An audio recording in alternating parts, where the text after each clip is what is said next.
We call it people technology.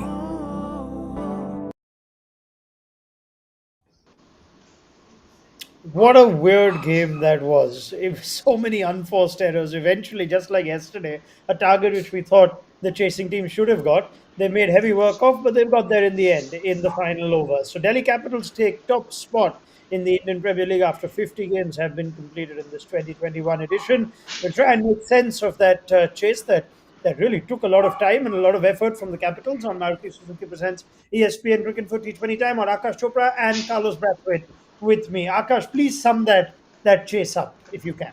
Okay, so I'll try and sum up the entire game actually. So if I were to tell you that this game was between teams placed at 7 and 8, and this is how the match panned out, and you would have said, yeah, this is what you expect because they really don't know, they're not getting it right, and therefore the campaign has been so patchy and middling, and it's derailed by the halfway mark. So yeah, this is how I can explain because. It just doesn't it's very difficult. You call it weird, and it has been weird. The pitch still looked all right to me. There's nothing wrong with the pitch. The ball's not gripping so much. It's not stopping. It is a little, but 135 heavy work. God knows the shots that we've seen today just left a lot to be desired. Carlos, why was that not the greatest advertisement for T20 cricket or batting? I have no idea on that, to be honest. It just looked as though everyone's foot was off the pedal. Um, with all due respect to how much passion the guys put into IPL normally, that just reeked of going through the motions. And I wish I could quick sim to the final two overs because it did have some drama, some good drama, some contemplation of what the rules were, umpiring back into the spotlight again. And we had a fairly tense finish, anticlimactic, but it had everything that we wanted the game to have in the last two overs and none of what we expected the game to have in the first 38. So interesting game, or not interesting. Yeah, is I think Carlos might have actually hit the nail on the head. I don't know if you agree that Akash. Do these two teams feel like we've done the hard yards, we've done the heavy lifting, we're top of the table, we're going to make the playoffs, we're likely to make a top two spot, though that's not confirmed. So let's not put everything into this game. Let's just get done with it, and we'll pick up the intensity and the energy for the playoffs. Did you get that feeling from today's game? See, that is one way of explaining what we saw, but uh, I've never been a part of a dressing room where even if your place is secured, you actually go out thinking it's all right. This game doesn't matter, and it's all right to just be under par. So one is of course the team ethos and the DNA, the way you want to play the sport, and then you want to carry on with that brand of cricket. That's part one. Second part of the story is that your own reputation, self-respect is on the line every single time you cross that line, and you're actually on the pitch. So you are responsible for the actions that you take. And there are my little things that everybody has to prove all the time. Prithvi Shaw, can you actually say that he's not got a run in this leg of the IPL? So that shot, or Rishabh Pant playing the way he's played in this game, previous game, or the game before that.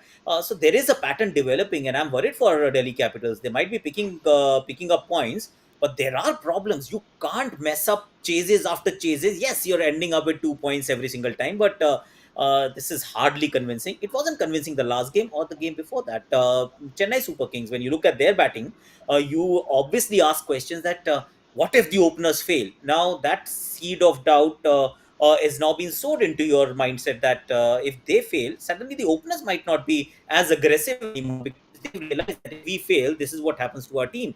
So there are no games where you bring down the intensity on purpose. So that is my whole point. So yes, you mess up subconsciously, you're okay, you're relaxed, but you can't still justify if you've played an under par game, like way below par.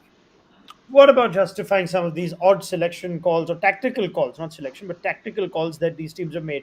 R. Ashwin walks out before Shimon Hetmeyer. What's gone on there, Carlos? I could only suspect is because you had Shikadewan in already. Ashwin is a decent batter in his own right, not comparable with Hetty in any stretch of imagination, but a lot of teams like right hand, left hand combinations, and then you had Hetmeyer and Akshar Patel to come, two left-handers. So it is not, I wouldn't say it's baffling, um, but I probably wouldn't have taken that call. If you speak from the same school of thought that you want your batters to have some balls to bat. I mean, Hetman ended up with 28 off, 18 not out, but could have that been 35 off, 22, 23, 24. Same not out, bringing the game home a lot more comfortably. So I probably would have wanted Hetty to go in, get those balls to bat, bring the game home, inject a little bit of impetus into the innings as well. It just felt as though it was meandering along. I was excited to see Rupal Patel.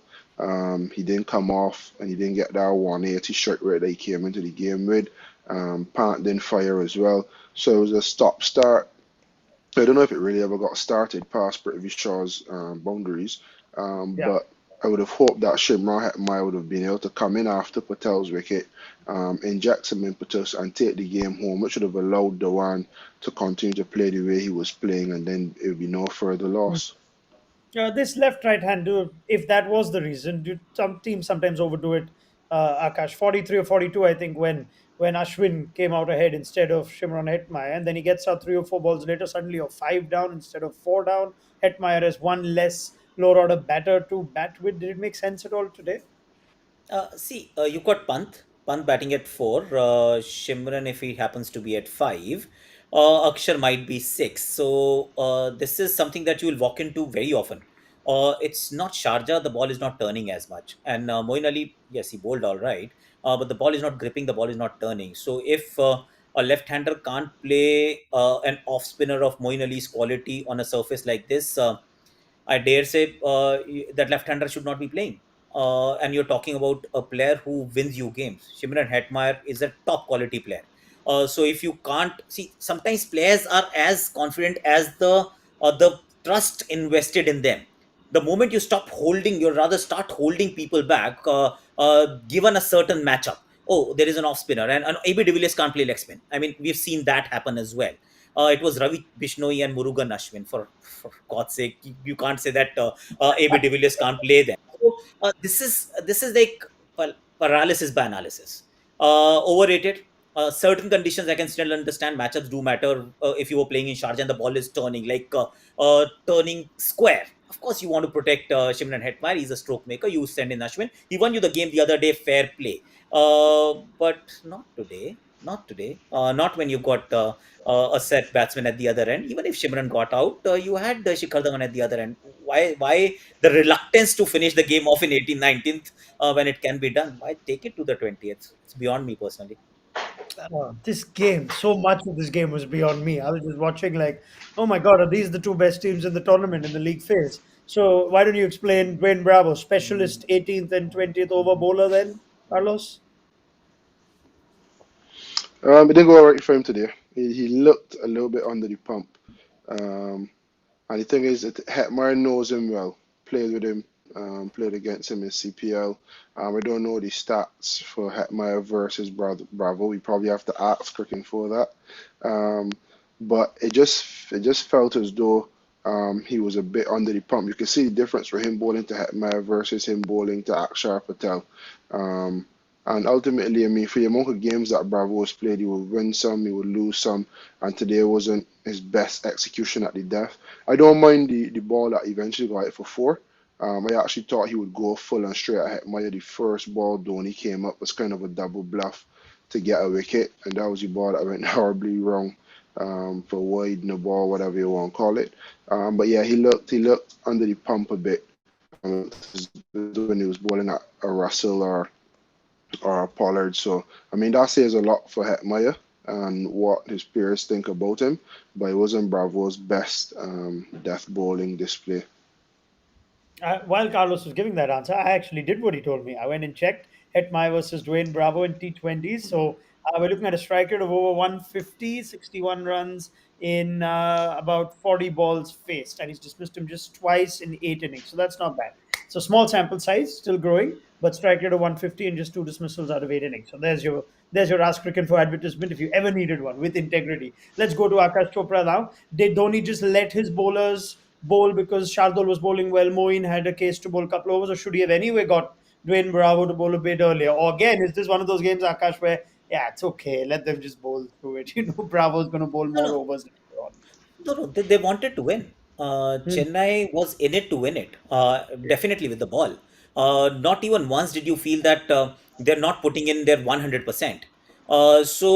Bravo getting only a couple of overs.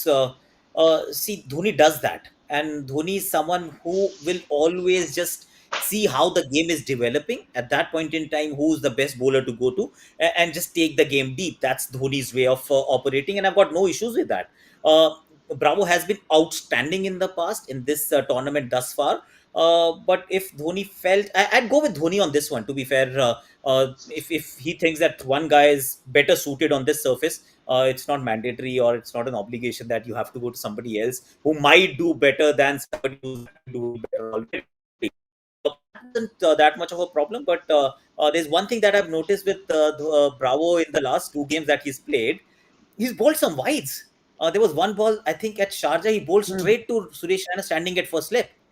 Then he bowled a wide down the leg side where Dhoni had to dive in and stop. This today he bowled a ball that didn't land on the pitch. It landed outside. So those are the things that you don't associate with Dwayne Bravo. But then everybody's allowed to have an off day, and Bravo, barring a few wide balls, has been outstanding with the ball in this IPL. One of those white balls has triggered a debate on social media on the umpiring again. I actually went and quickly had a look at the Hmm. MCC law for the no ball, which is supposed to be given if the ball does not land on the pitch. There's an interesting line there, though. Hmm. It's only up till it reaches the striker. So if it crosses the striker's stumps, up till the striker's stumps, if you bowl a full toss, and if that ends up pitching off the turf, then it's wide and not no ball. So does that make sense, or does that law need a little bit of rewording? Because even online, that ball from Dwayne Bravo in the last over should have been a no ball ideally. Akash, thoughts? Yeah, let's not complicate things, Hmm. let's simplify things. Our game is already very complicated. Try explaining the rule of leg before dismissal to a novice. You'll scratch your head. You'll pull your hair because this is how difficult it is, and then go on to describe the DRS and the umpire's call, and you're done. You've lost him forever. Now this, either it's a wide or a no ball. Forget about the striker's line or the stumps or whatever. If it is falling outside the pitch, whatever it is, decide what it is going to be and just stick with it. Make it very simple. If it is not simple, it will open up once again a Pandora's box. We will debate and ad nauseum. The same thing actually happens when the back foot is landing. So at the point of Yeah. landing, it's that return crease. Again, complicating issues. Why can't either it's there or not there? Please, let's simplify things, not complicate. It's already a very complicated game. I think there was one actually earlier in the game too, and the reason perhaps they go on this whether it pitches on the width and not necessarily the length of the turf, Carlos, is because full tosses sometimes can land a legitimate ball as a full toss can land between the keeper and the stumps and not on the pitch. So they've gone with let's focus on the length rather than the line. But out here you have these balls from Bravo which are full tosses which would be missing the turf even on line, and yet by the rule of the law, the letter of the law, they're supposed to be wides. Now, I'm getting bored just explaining it. So should the lawmakers change it? You see, funny thing about cricket is, right, as Akash said, the rules are so complicated. And then this rule was probably in effect for about 5 years now. No one looked it up. It came to for this summer when I was playing in England. That's actually the first time that I heard of the rule. And now all of a sudden, back to back in a game, you're contemplating the rule. And you'll probably see next 2 or 3 games they'll come up again, they'll make a change, and that rule will be sat on for another 5 to 10 years before it even happens once again for us to contemplate it. So I mean, yes, it is a bit of debate, but I side with Akash. Just make it simple. Um, if it's a full toss, just as though it's above the waist. When it is above the waist, it's a no ball. If it's below the waist, it is not a no ball. Try to find some way. I don't even know the answer to be honest, but find a way to just make it easy. Um, I must also then give the umpires credit because when you look back at the replay, you saw them showing it from square on, and I think that was just to see where the ball would have passed in relation to, as you mentioned, the strikers' stumps. So I must Yeah. give them credit for knowledge of the rules from that aspect. And if that is the rule as it stands today before the game started, then it was the right decision. At first, I was pulling my hair out saying that it was in the ball for sure. It was absolutely sure, but common sense prevails, and the rules were adhered to. So I don't think it should be a big thing. I just think the players should now be briefed on what exactly constitutes a no ball. This is it. Stumps, striker, cut pitch, whatever it is. We say it's the striker stumps. Let that be it and move on. It probably will happen now for a few times in the tournament and then won't happen again for another 3 or 4 tournaments. Yeah, it's 21.7. If you guys are sticklers for the rules, go check out 21.7, read it all night because even people like Ricky Ponting who sat on ICC cricket committees themselves sometimes don't know the laws. That's why he was arguing it and contesting it with the fourth official. But if that is the interpretation of the law, then well done to the umpire. They did a lot Well, wrong, so let's I do have an issue actually that that coach has no business of jumping into the middle of the game. Honestly, that sets yeah, a very wrong precedent. No matter who you are, no matter what the decision is. If a decision has been taken, you have no business of crossing that line and jumping into it right away, thinking, "Let me get this right now," because it's too late. But there is a referee. You can complain. All that yeah. is No, part of the rule book. So those uh, that behavior or that kind of flouting of rules is unacceptable no matter who's done it. So yeah, yeah. shouldn't happen. Well, the IPL doesn't cover itself in glory, does it? MS Dhoni Yeah, wouldn't have yeah, minded it. absolutely. Walked on Lots to of the them, pitch but it, with 3 runs it back. That cannot was happen. bizarre. Absolutely, absolutely. Isn't two wrongs don't make a right. So that's just where it stands then. As it turns out, the Delhi Capitals have somehow ended up on the right side of this result. Let's just leave it there. Akash Chopra, it's been an absolute pleasure having you on Maruti Suzuki presenting ESPN Cricket for T20 Timeout. This is where we leave you for the IPL. Hopefully, we will see you very soon again on our network. Thank you so much, Thank Akash. you. Carlos, Thank you, one Akash. more day for you. Join us tomorrow. It's a massive game, Rajasthan against Mumbai. I think if both these two teams have any chance of the playoffs, and they've got to not just win, but win big. They're competing with KKR on the side as well. So let's see how that one goes. Join us for the pre-show at 7 p.m. IST. Story from tonight is that after 50 games, Delhi sit pretty above the rest in the points table.